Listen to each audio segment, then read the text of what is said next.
بسم اللہ الرحمن الرحیم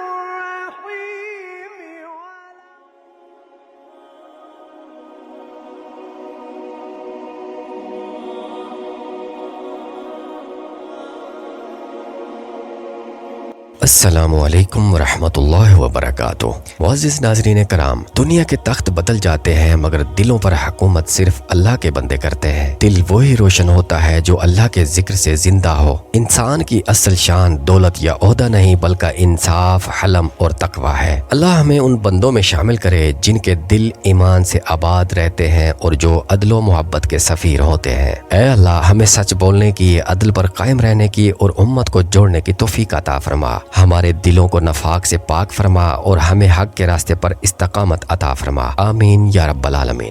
ناظرین کرام، گزشتہ ویڈیو میں ہم نے خلافت علی رضی اللہ عنہ کے تیسرے سال میں امت مسلمہ کی مجموعی حالت پر بات کی تھی۔ آج ہم اسی ہی سال کی ایک نہایت اہم باب پر روشنی ڈالیں گے جس کا عنوان ہے کوفہ دارالخلافہ کے استحکام کے اقدامات۔ سب سے پہلے یہ سمجھنا ضروری ہے کہ خلافت علی رضی اللہ عنہ کا مقصد صرف حکومت نہیں تھا بلکہ عدل الہی کا قیام تھا۔ آپ رضی اللہ عنہ اور حضرت معاویہ رضی اللہ عنہ دونوں اسلام کے جلیل القدر صحابہ تھے۔ ان کے درمیان جو اختلاف پیدا ہوئے وہ ذاتی نہیں بلکہ اجتہادی نوعیت کے تھے۔ دونوں کا مقصد امت کی بھلائی اور نظام عدل کو مستحکم کرنا تھا۔ ہم سب پر لازم ہے کہ ان کی عزت رکھیں اور زبانوں کو پاک رکھیں۔ معزز ناظرین کرام، خلافت کے تیسرے سال میں حضرت علی رضی اللہ عنہ نے کوفہ کو دارالخلافہ منتخب کر کے ایک مضبوط اسلامی نظام کی بنیاد رکھی۔ کوفہ اس وقت اسلامی ریاست کا علمی، فقہی اور عسکری مرکز بنتا جا رہا تھا۔ وہاں انتظامی نظام، عدالتیں، بیت المال اور لشکری نظام منظم انداز میں قائم کیے گئے۔ آپ رضی اللہ عنہ نے گورنروں اور عاملین کو واضح ہدایت دی کہ رعایا کے ساتھ عدل اور نرمی کو لازم پکڑو، ظلم سے باز رہو کیونکہ مظلوم کی آہ عرش کو ہلا دیتی ہے۔ ناظرین کرام، حضرت علی رضی اللہ عنہ نے بیت المال کے انتظام میں وہ عدل دکھایا جو رہتی دنیا تک مثال بن گیا۔ فرمایا کہ بیت المال اللہ کی امانت ہے، اس میں کسی کی ذاتی خواہش یا تعلق کا دخل نہیں۔ ایک عام مزدور اور خلیفہ کا حق برابر ہے۔ یہی مساوات اسلامی خلافت کی روح تھی۔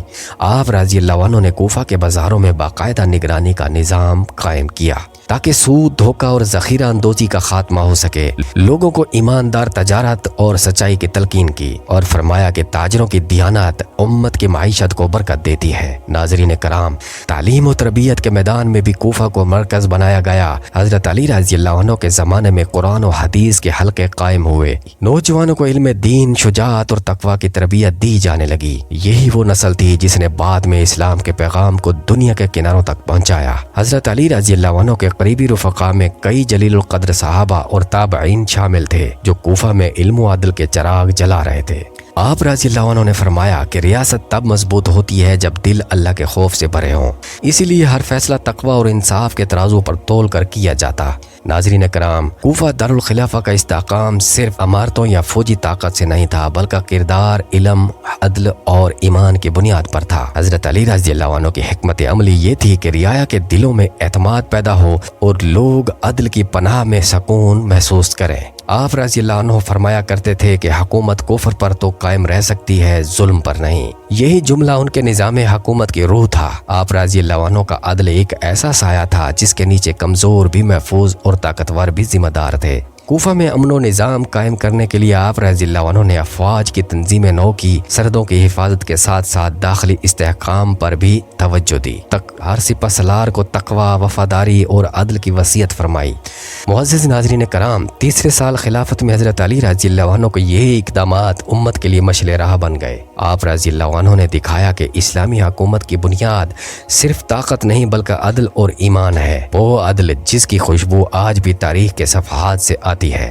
ناظرین کرام، آج جب ہم حضرت علی رضی اللہ عنہ کے دور خلافت کے اس حصے پر غور کرتے ہیں تو ہمیں سیکھنا چاہیے کہ ریاست کا استحکام اخلاقی، عدل، دیانت اور رحم سے ہوتا ہے۔ اگر حاکم نیک ہو تو رعایا امن میں رہتی ہے، اگر رعایا دیانت دار ہو تو حکومت مضبوط ہوتی ہے۔ یہی خلافت علی رضی اللہ عنہ کا درس ہے۔ اور اب ہم اگلی ویڈیو میں اسی سلسلے کو آگے بڑھائیں گے انشاءاللہ۔ اگلا موضوع ہوگا شام کے ساتھ تعلقات کی موجودہ کیفیت، تیسرے سال خلافت میں، جس میں ہم دیکھیں گے کہ حضرت علی رضی اللہ عنہ نے شام کے معاملات کو کس حکمت عملی سے سنبھالا۔